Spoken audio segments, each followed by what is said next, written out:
안녕하세요. 오늘 저희가 함께 좀 깊이 들여다볼 자료가 있습니다. 요한계시록 6장인데요. 네, 그 중에서도 다섯째 이인 봉인이 떼어졌을 때의 기록이죠. 맞습니다.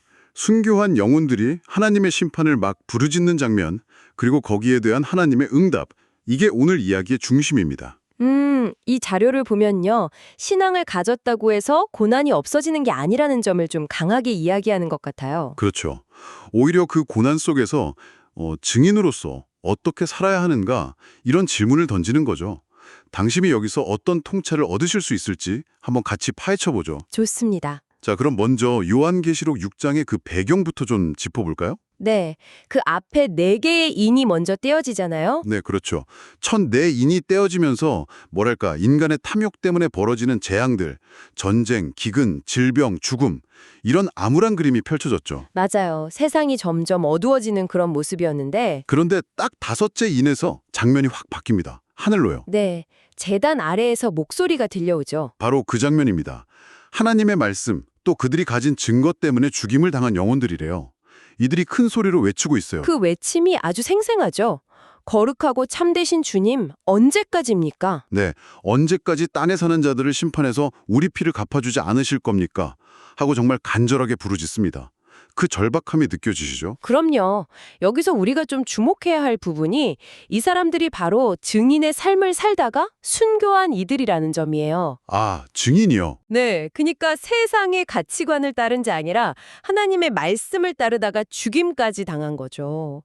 그 극심한 박해 속에서 이제 하나님의 정의가 실현되기를 그 심판을 간절히 바라고 있는 겁니다. 죽고 보니 정말 당시 로마 제국의 핍박 아래 있던 초기 기독교인들한테는 이게 그냥 남의 얘기가 아니었겠네요. 그렇죠. 바로 자신들의 현실이고 또 미래일 수도 있다고 느꼈을 겁니다. 그런데 말이죠. 이 간절한 외침에 대한 하나님의 대답이 즉각적인 어떤 심판이나 뭐 시원한 복수가 아니었어요. 네, 그게 좀 그렇죠. 아직 잠시 동안 쉬어라. 이렇게 말씀하시면서 너희 동료 종들과 형제들도 너희처럼 죽임을 당해서 그 수가 차기까지 기다려야 한다. 이런 응답이었단 말이죠. 맞습니다. 와, 이건 정말 고통 속에서 부르짖는 사람들한테는 너무 견디기 힘든 답변 아니었을까요? 기다리란요. 바로 그 지점이 이 자료 해석에서 굉장히 중요하게 다루는 부분입니다. 어떤 점이죠? 더 큰 그림으로 보면요. 이 해석은 기독교 신앙이라는 게 이 땅에서 겪는 고난이나 박해를 피하게 해주는 어떤 특혜 같은 게 아니라는 걸 보여준다는 거예요. 아, 면제권이 아니다.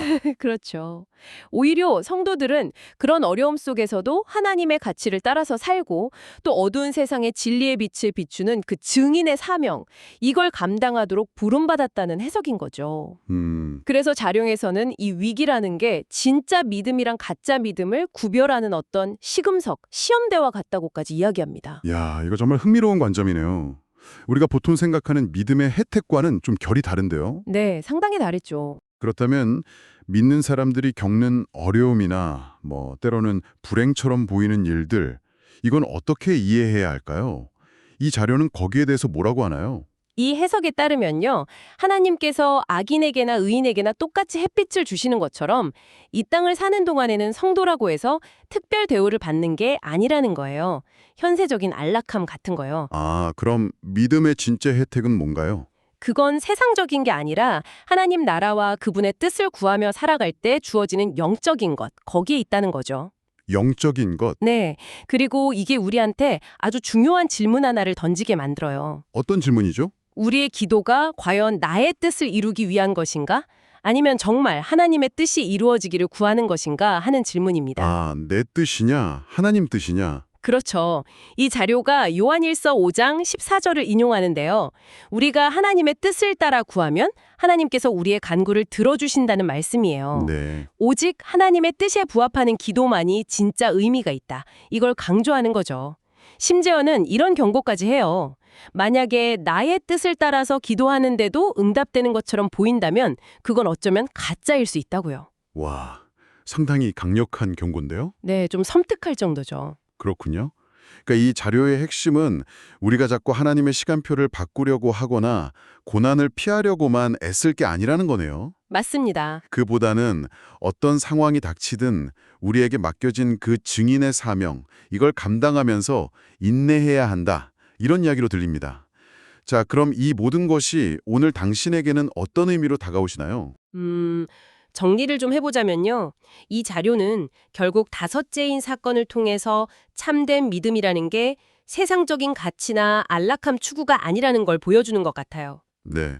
오히려 고난, 심지어 박해 속에서도 변함없이 하나님의 말씀을 따르고 빛으로 살아가는 것. 그게 진짜 믿음이라는 거죠. 고난 속에서의 신실함이군요. 그렇죠.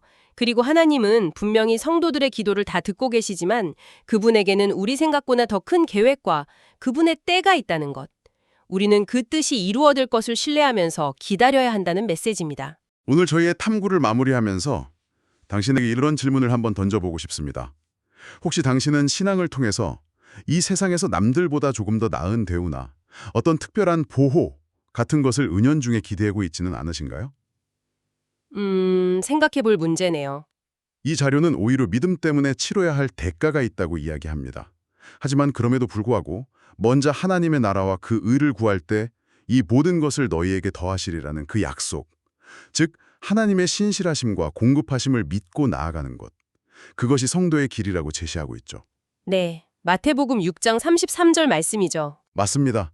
이 질문이 당신의 삶과 신앙에 어떤 성찰을 가져다 주는지 한번 조용히 생각해 보시면 좋겠습니다.